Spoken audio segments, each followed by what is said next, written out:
So this is going to add another economic barrier to the development of nuclear. So I think that nuclear is on its way out anyway. I mean, even in a country like China, which has started and wanted to have an ambitious nuclear program, they are already producing much more electricity with wind than nuclear. So that tells you about the race we are having and who's winning it. In China, they were building so many coal-fired power stations every week. Is that still happening? That's where quite a big change is already happening which started just like a year ago. Because in 2010 they were still adding in 1 year, as much new coal-fired power plants than the whole of Germany has. So they were increasing the whole of the first decade of the century in a massive speed. But now it meant that their air pollution problem accumulated in a very short period of time, and they've also started to see that, well, the whole coal mining and coal burning industry has a very big water footprint. So in areas where you're already suffering from water shortage, opening new coal mines or building new coal plants is not a smart thing to do. So these problems have started to accumulate in such a short time that they've had to introduce quite strong restrictions to the new build of coal in key economic regions, as well as, for the first time setting caps for coal consumption, and even, requirements for declining use of coal in key regions. So we're not yet seeing the full implications of this in, for example, emission scenarios, but what we are seeing is that it looks like while the coal consumption has been growing like 5 to 10% a year in the first decade of this century, now for the first time this year it looks like they are declining perhaps by 1 to 2%, and that is a dramatic change. It might not be permanent yet, but it is a sign of an approaching peak in China's coal use. So there is certainly hope there as well. Turn my leg over. Okay. So I've got to keep this still another way, but I couldn't carry 2 tripods on the plane. Okay. If you were to be able to, if everybody said to you, Kaiser, is it? Kaiser, yeah. Kaiser, we know you're the only one who knows how to save us. What should we do? What would you say if you had no holds barred and you could say, I'm Queen Kaiser of the whole world, and if you do what I'm saying, I'll lead you out of this mess? What would you tell them? Well, we should absolutely, when in hole, stop digging, which means that we really don't need to look for any more new oil. We've found too much of it already. We can't burn most of it anyway. We should stop building any new coal-fired power plants. That's our biggest problem at the moment, coal, and that's where we really need to start the fossil fuel phase-out. And we must speed up the clean energy transition that has already started. Energy efficiency and renewables are really the winning combo that are bringing us so much benefits and are actually something you and I can start doing right away. We don't have to wait for the government to do this or that. We can improve energy efficiency in our own, homes, in our own appliances, in the transport modes we are choosing. And if we are lucky, we also have the chance to select an electricity provider that provides only 100% renewable energy, or perhaps I don't have an own house, but we even have in Finland increasingly people who want to have solar panels on the top of their apartment buildings, not only in single-family houses, but it's really like let's get this whole building, let's do it together as the people living in this building. Get our own energy. So that is really, I think, those are. So you got enough sunlight even in Finland? Even in Finland, that's really tells about the revolution. That simply like 3 years ago, solar in Finland was not at all an issue, or wind energy. People thought that that's something you might do one day, but nothing to do with Finland. And now, because prices have come down so fast, people have realized that actually, even in Finland, like the annual average we are getting solar potential in Finland equals to about the central Germany. So there's a point for us, for households, to be using that as well as part of their energy mix. And altogether, the best scenarios now by the official research institutes in Finland suggest that we could meet up to 45% of all our electricity with only solar and wind by 2050. So things are changing really fast. The kind of understanding of what is possible is changing very fast now. It's very quick to put solar, so you could do it well before 2050. I'm just going to say something now. My son is in solar energy and in alternative energy, and we are like in South Africa. It's quite novel. So he's one of the biggest because there isn't many people doing it there. We worked out that if we had, they'd want to build one nuclear power station because Ukraine is also trying to get them to be involved. We worked out it would cost 1 trillion. They said for the first one of the nuclear power stations. We can, for 960 billion, take the whole of the country onto solar. Okay, that's less than 1 trillion. So I'm sure you great. could find the same thing. And I just thought I'd let you know there's one other thing is that there are new panels coming out which don't need sun. They just take energy from anywhere. There are quite incredible innovations emerging from that sector all the time. That's really where the hope comes from. I mean, when people get going and they get the chance to innovate, and they get a system where they can, for example, have a priority access to the grid, then you start changing things, then you start challenging the old system, and then the change will be the change won't be linear. Once it starts to take speed, it can be, like you said, it can be much faster than we anticipate right now. What does Greenpeace do about bringing forward this energy revolution? Well, we are campaigning in key countries for both phasing out the dirty energy as well as bringing in policies that enable the renewables to be scaled up. And we are encouraging people to become part of the movement, to really demand those policies and change from their government, because the best examples we have in the world are from countries where people stood up and wanted a change.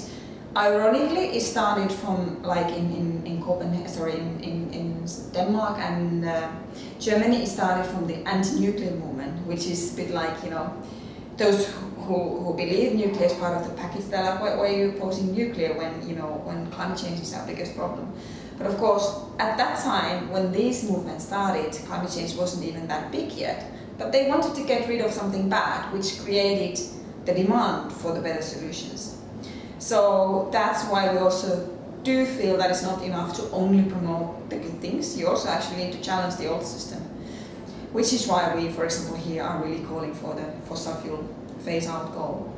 2050 might sound like very far away, but it's actually, in this process, it's hugely radical. It would in practice mean that there's no space for any new coal-fired power plants, that we need to stop digging for and looking for new oil because we've only found too much, accepting all these realities which countries have never so far accepted. So getting to zero by 2050 would require starting zero now. Yeah, that's why it is actually quite radical. And one last question, unless you have something else you want to add, talk about that.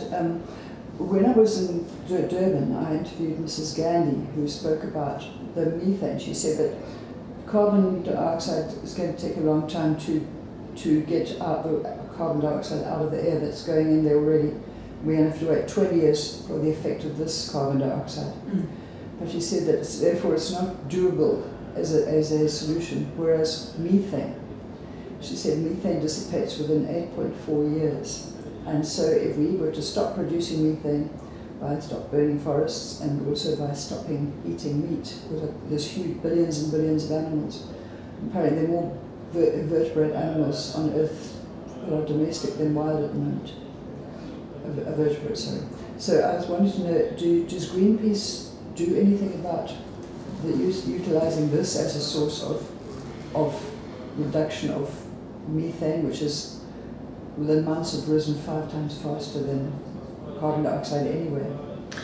We actually need to do both. Methane indeed is something where you can get faster results. But But carbon dioxide is one where you need to act even faster because the implications are so long. So once the pollution is in the atmosphere, it stays there practically forever. Which is why we can't choose one or the other. We have to do the both. And when it comes to methane, it's for example, new agricultural practices, and indeed increasing the vegetarian diets around the world. We do have a food campaign, Food for Life, and we're also doing campaigning on climate resilient agriculture in Africa, or I think we're starting that focus there right now.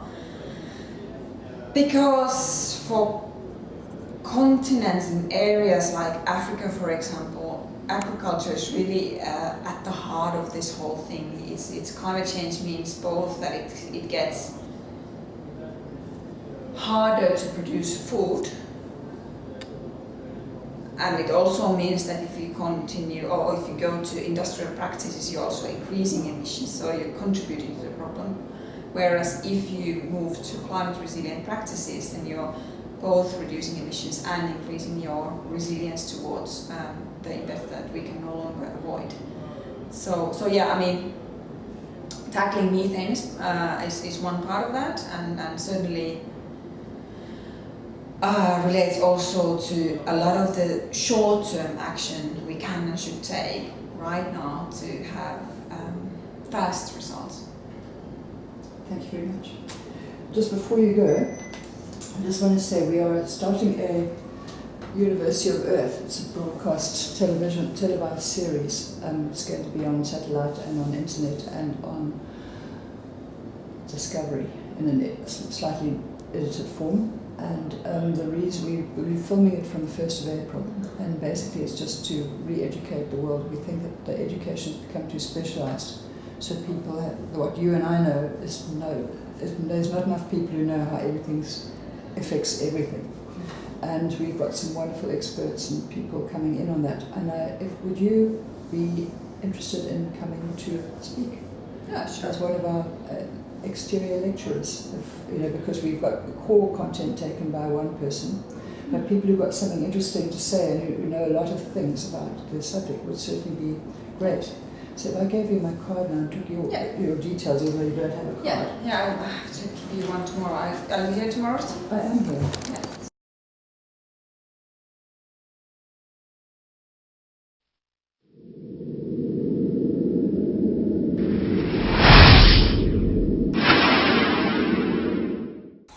The main reason we have gone organics or absence of poison is that we as a family would like to breathe fresh clean air, and since we drink our own water that is free of all chemicals, that's our main reason. Then also to produce, of course, healthy food. In 1990, when the buyers made us a spray program for the vineyard, and when it came to spray those chemicals, we couldn't get those chemicals from them. And after inquiring, we found out the United States put an embargo on those chemicals. And 6 months later, the war broke out in Iraq. And then I realized that the chemicals we use in spraying are exactly the same that would be used against human beings. It's just a matter of concentration or the quantity. And if you spray every year throughout those poisons, then obviously it gets to a concentration eventually which will affect the human being. That was our main purpose. We went into organics. We started in 1995, so that's about 94, 95, 8 to 9 years, and for 3 years we were biodynamics. It was a hard road because in those days there was very, very little knowledge. We couldn't turn for help anywhere. But I think today there is so much help available and so much technical knowledge available that I think anybody could change from chemicals to organic without suffering great economic loss. In the long run, it's beneficial to everything because you go with the life force. It's difficult to explain that in a very short time now. But your medical costs, your stress factors and all the things which comes with the chemicals, everybody will have to go that way if they like it or not. I mean, in Europe, in the United States, there's such a demand for organic food now that if you got organic wine, it'll sell just because it's organic. Well, we just stopped using chemicals and hoped for the best, but that wasn't good enough. And then eventually went biodynamics, which was the first assistance, and now by making our compost tea with our own compost, that's for us really seemingly the turnaround to success. And in the long run, it's much cheaper than using chemicals. It's cheaper to farm. The thing is, you have to farm maybe more intensively, you have to be with it. And the problem in South Africa a little bit is there that the farmers tend not to be farmers. They've got people who do the farming for them, and they just seem to be managers. And that's where you lose a bit of the touch with the farming. But it's such a joy to walk through a field and you know you can touch everything. It's free of poison. So today, I think we are successful now. What do you grow here? We grow grapes, we grow lots of vegetables, we grow olives, and we got cows, we got chickens, so we got our own eggs, we got a little hotel, guest farm where we try to produce everything for our guests from the farm. And that's our big draw card for people who come from overseas, that they can have clean food. So, it's the heat really. Okay, we got about 60 chickens, which provide the eggs for our guests, and we still give them crushed mealies inside, which they can eat whenever they want to, but about 50 kilos lasts us a month, and they just scratch outside for food, and all the waste from the garden and from the kitchen is just thrown into those areas. And we keep two separate areas, so they've got 1 month this side, and then we close the side, and then they go to the other side. And that's why we got beautiful fresh eggs. The chicken manure and the horse manure and the cow manure especially is used for making our own compost, the biodynamic way. And that compost is our main basis from our farming. Because if you have diseased soil, you have diseased plants, you got diseased plants, you got diseased human beings. It's just a natural reaction. And all health really starts with eating healthy food. And healthy food means health means whole food, not part food. And when you use chemicals, there's always part food only. They lack trace elements and minerals. Yeah, and I think most things you should start what you shouldn't eat maybe than what you should eat. And the whole thing is the pH in the human body is the main factor of health. The mind, the emotions, they all contribute towards that. Well, it's a sad thing to see how the farmers are today. And especially the wine farms seem to be the biggest threat in the Western Cape to nature conservation. Explain. Because of erosions. Every 2 weeks a new winery opens. People go higher and higher. It affects the wildlife and the erosion, nature in general, and all the extra poison being sprayed in the air. That stuff washes into the rivers, and from the rivers it kills the rivers, it kills the lakes, and it goes in the sea, and it even kills the fishes. And the fishes today are full of mercury. In Sweden they just issued a study that print once a month fish because of the mercury. Just an endless chain reaction to that.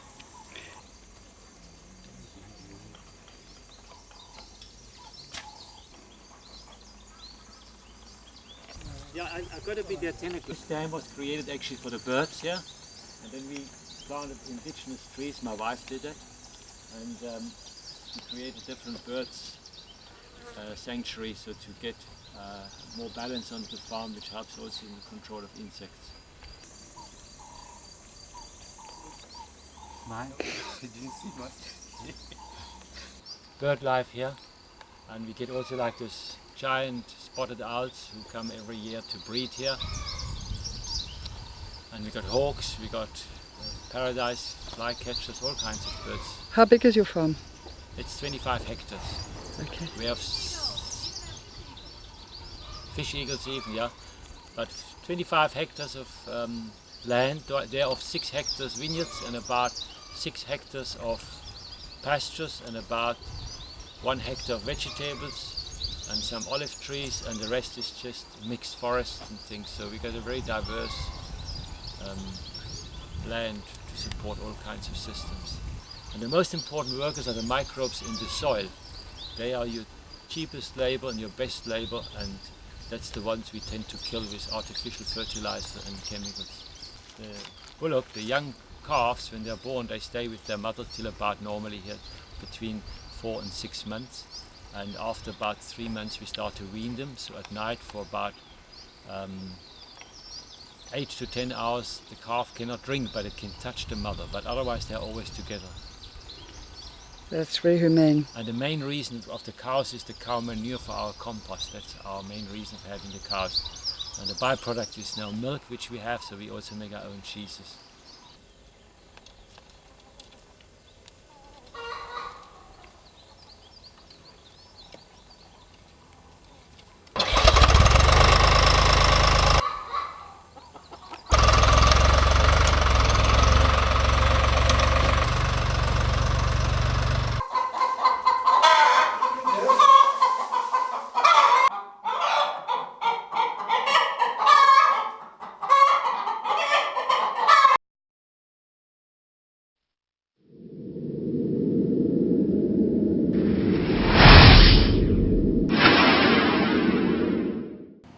Let me ask you the question. Do solar panels work at night? No. I'm so sorry to contradict you.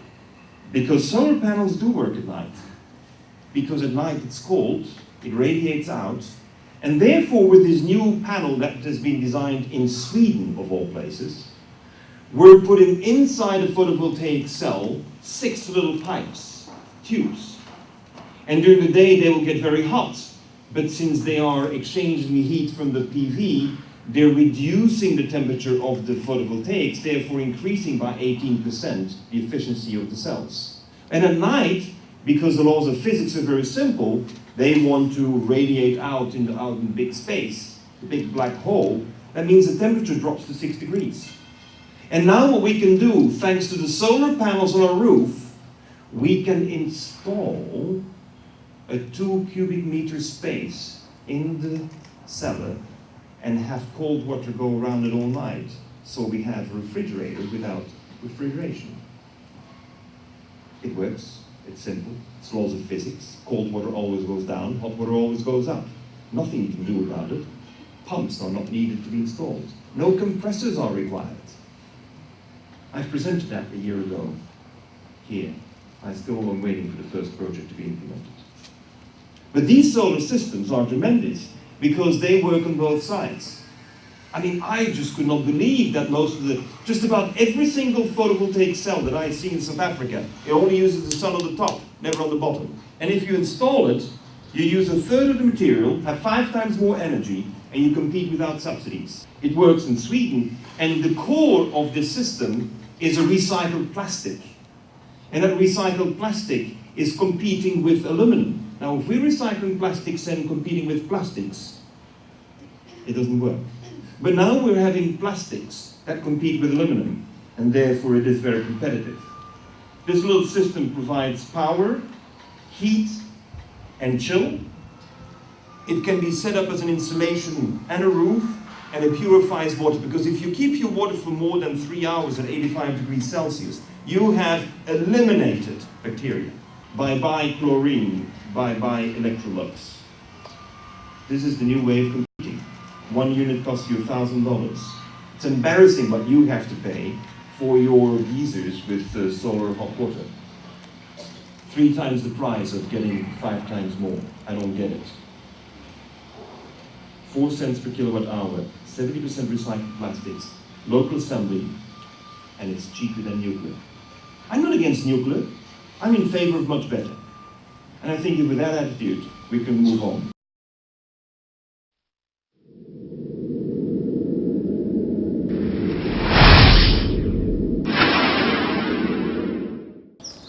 Globally, it's been said that we can't feed the world's population with organic food. We only can feed them if we use genetically modified That's and marketing. chemical. Huh? That's absolute marketing. Is it? Yes, of course it is. Are you absolutely convinced we could feed the world population, or would we be equal to the amount of food, or better?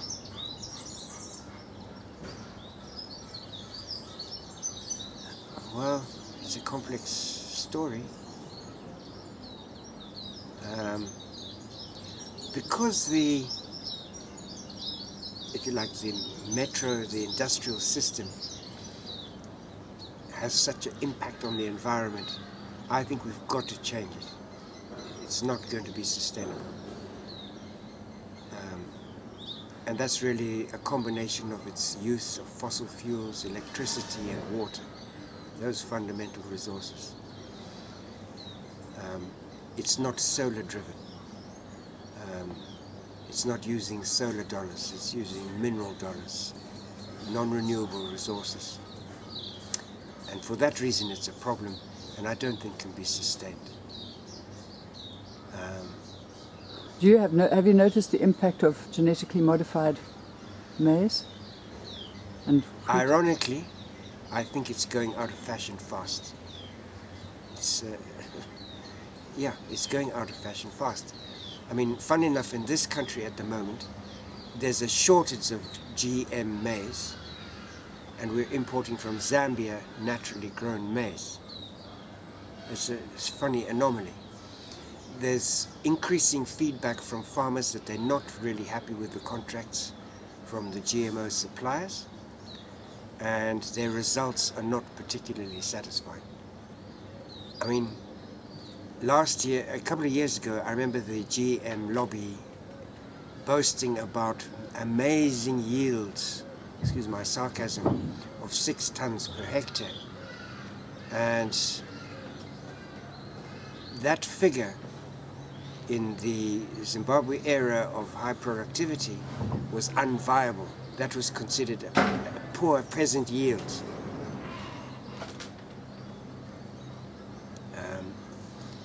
I mean, if a peasant was getting 6 tons per hectare, the commercial farmers would not be they weren't viable at those levels. They were using previous techniques before GMO was introduced, were getting above 10 tons.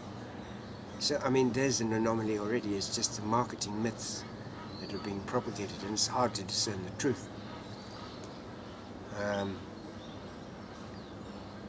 In terms of productivity, I think because soil is so damaged, we're really facing quite a challenge, because to have very high productivity on damaged soils is not easy.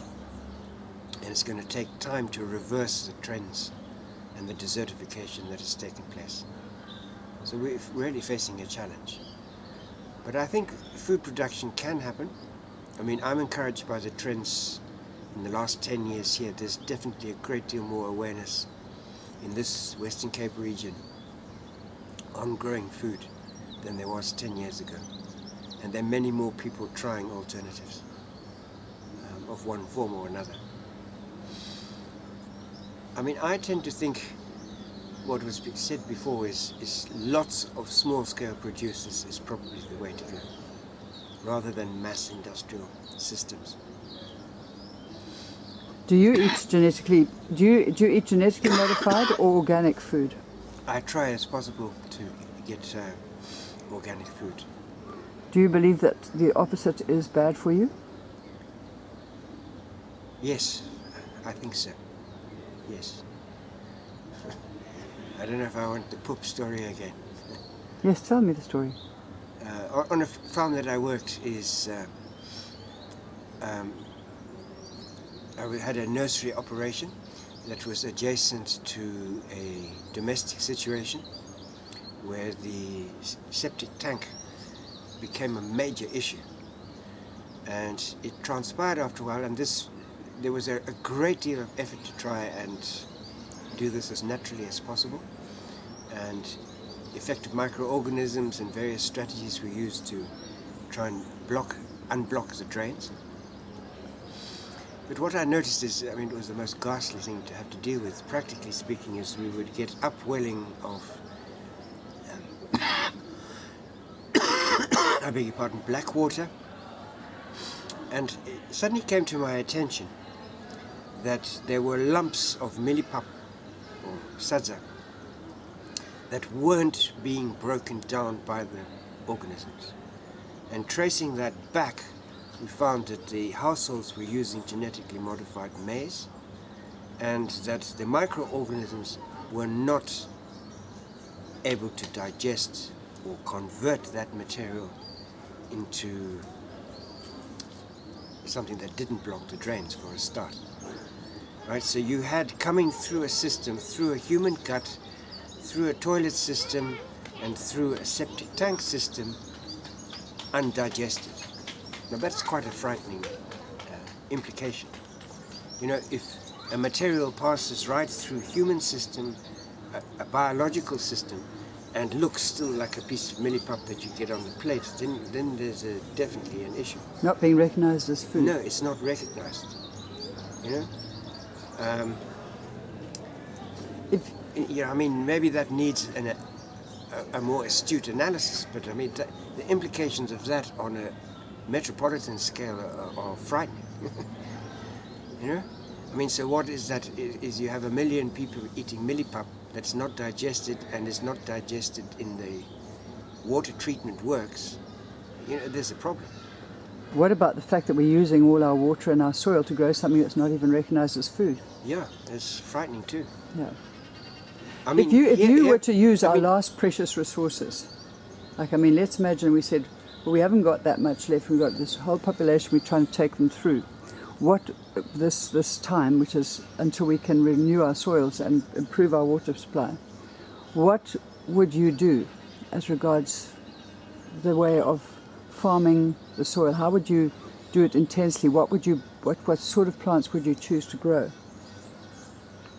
Oh, you always need a variety of plants. That is essential. I'm quite convinced that there's not only a delight in diversity, but it's an essential ingredient. Diversity is essential for our health of the planet. And that is on every level. You know, in terms of people and society, we now live in such a mixed up world that there's a huge social diversity right down to the microbial level, where it's essential to have that diversity of microorganisms. You know, to rebuild soil and create a healthy environment. Is there any No, water-wise it's more- methods would you Yeah, grow? there's a lot of little tricks that have been developed over years and so on. I mean, this is why I tend to think on a smaller scale, is if people individually and in households are conscious and using every drop of water effectively and recycling it, a lot of that water can be used to produce food. Yeah, definitely, you know. The trouble is we're all on a huge mega system which is not efficient.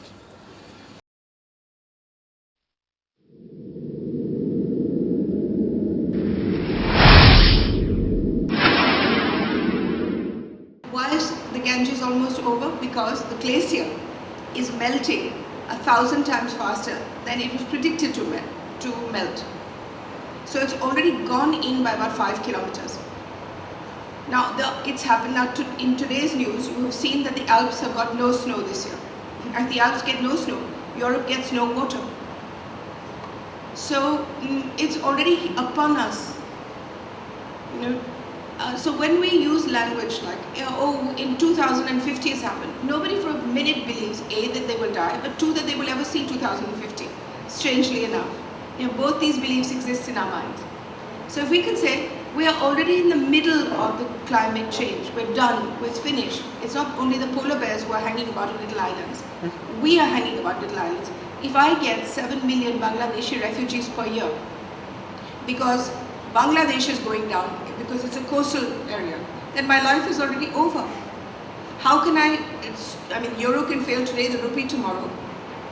How can I stop revolution in my country? How can I stop anything from happening if I'm absolutely inundated with refugees? So what are we talking about? The quality of life is already over. Now it's just life we're looking at. So if we would change our language and realize that we are where we are, right in the middle of it, then perhaps people might work with a more urgency. Secondly, if we stop data collection for a little bit, to action. 3, if COP17, COP20, COP92, and just countries realizing that we are in the middle of a crisis and each country has to deal with it, whether legislation or force or persuasion or what? And call a moratorium, for God's sake, on population building. Instead of giving incentives to having a 5th child, as so many countries still do. And just say, okay, for the next 5 years, we will all not have children. And let's see what we can do with our resources then. I mean, we'll have to do something. The point is nobody's doing anything.